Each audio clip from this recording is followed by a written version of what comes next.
हार्दिक शुभकामनाएं। मैं अनुज कुमार कक्षा 12वीं का छात्र आप सभी के समक्ष भगत सिंह को समर्पित एक कविता प्रस्तुत करने के लिए यहाँ उपस्थित हुआ हूँ।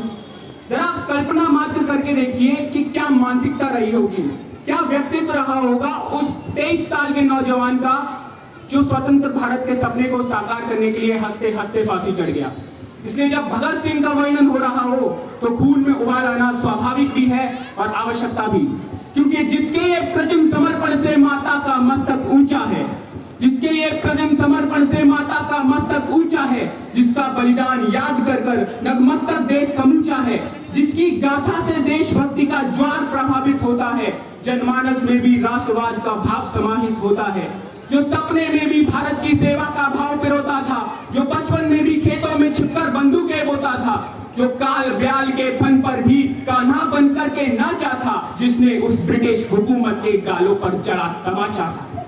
उस भगत सिंह नरनाहर के चरणों में शीश झुकाता हूँ, उस महासूर्य की पूजा में छोटा सा दीप जलाता हूँ, जिसने बचपन की लोरी में भारत माता का जयगान सुना, कितने ही अमर शहीदों का बलवेदी पर बलिदान सुना, वो जलियांवाला बाग सुना, देखा लाशों पर लाशें हैं, अंग्रेज दरिंदों को देखा जो सभी खून के प्यासे हैं। 12 की उम्र रही होगी, पढ़ रहा 7वीं कक्षा में, मन प्राण निछावर कर बैठा वह भारत माता की रक्षा में।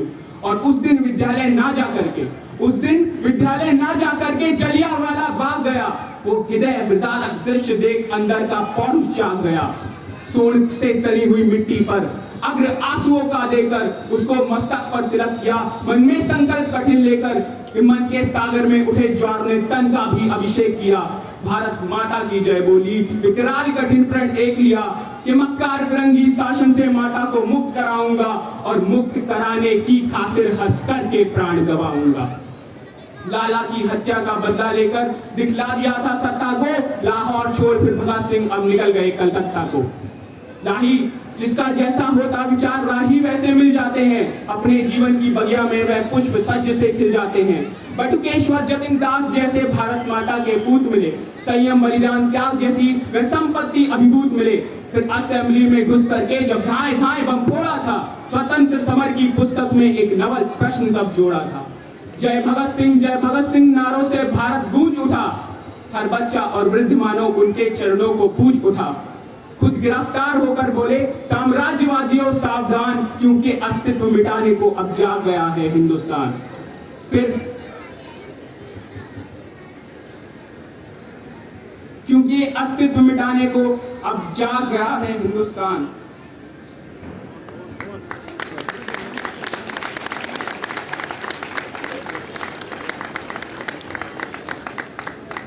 फिर नाटक चला मुकदमे का और कोई गवाह ना शेष रहा। सुखदेव राजगुरु भगत सिंह को फांसी का आदेश रहा। पूरे भारत की जनता ने निर्णय का कठिन विरोध किया, गलियों सड़कों चौराहों पर जमकर था प्रतिरोध किया। सब देख रहे थे भगत सिंह भारत माता के दीवाने, जैसे दीपक पर प्राण निछावर कर देते हैं परवाने। फिर धीरे धीरे वह दिन आया,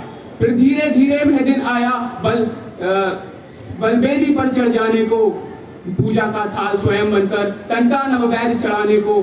सामर्थ्य नहीं मेरा आगे की घटना कैसे जीवंत करूं, शब्दों की अपनी सीमा है, मैं कैसे आदिम अंत करूं। लेकिन कर्तव्य निभाता हूं, ये चिंतन जिंदाबाद रहे, हम सबके ऊपर अमर शहीदों का स्नेहिल आशीर्वाद रहे। छिप गया सूर्य स्तांचल में, पक्षी सो गए बसेरों में, उजड़ी बाजार सब लौट रहे थे अपने अपने डेरों में। हो गया चतुर्दिग्ग सन्नाटा, पर जेल का दृश्य अजूबा था, औरों की हालत कौन कहे, जल्लाद भी गम में डूबा था। हर पल वहां फुलाहट थी, झुंझलाहट थी, घबराहट थी, ना जाने किस अनहोनी की पग पग पर होती आहट थी। पर काल कोठरी के अंदर त्योहार निराला लगता था, रात हो गई थी फिर भी भरपूर उजाला लगता था। आजादी के दीवानों की होती ही अलग जबानी है, सर कफन बांधकर निकल गए, जीवन की यही कहानी है। फिर काल कोठरी से निकले भारत माता के वह सपूत, सुखदेव राजगुरु भगत सिंह, तीनों क्रांति के अभिभूत। तीनों आपस में गले मिले, तन तीन भले एक जान कहा, बाहों में बाहें डालकर जय जय जय हिंदुस्तान कहा, कि बाहों में बाहें डालकर जय जय जय हिंदुस्तान कहा। फिर तभी अचानक इंकलाब के नारे जिंदाबाद हुए, मेरा रंग दे बसंती चोला वाले गीतों के संवाद हुए। फिर बढ़कर चूमा फंदे को, पुलकित मन हो गया मगन। फंदे को उसने ऐसे देखा जैसे हो कोई आभूषण, निर्जीव भले ही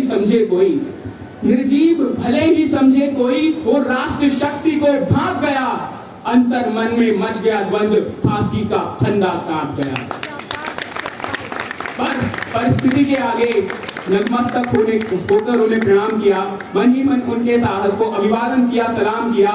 फिर तीनों ने भारत माता के नारे फिर से दोहराए, संवेद स्वरों में वंदे मातरम गीत वंदना के गाए।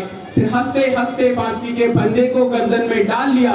भारत माता के अमर सपूतों ने कितना बड़ा बलिदान दिया। जल्लाद रो रहा, वार्ड जेलर सबके सब बहुत चक्के थे, विश्वास नहीं था आंखों पर, अधिकारी हक्के पक्के थे। और जैसे ही समय हुआ पूरा, आंखों से मिला इशारा था, शायद उस क्रूर काल को भी 100% यही गंवाना था। पल भर में पल की झलक गई, तख्ता गिरकर बोला धड़ाम, नश्वर तन मिटकर चले गए, माता को कर अंतिम प्रणाम। वर्णन करना आसान नहीं, हर शब्द यहाँ पर बौना है। बलिदान स्वयं का कर देना बच्चों का नहीं खिलौना है। शत बार नमन करता किशोर माता के उन सपूतों को, चट्टानों से टकराने वाले उन अमर क्रांति के दूतों को। धन्यवाद।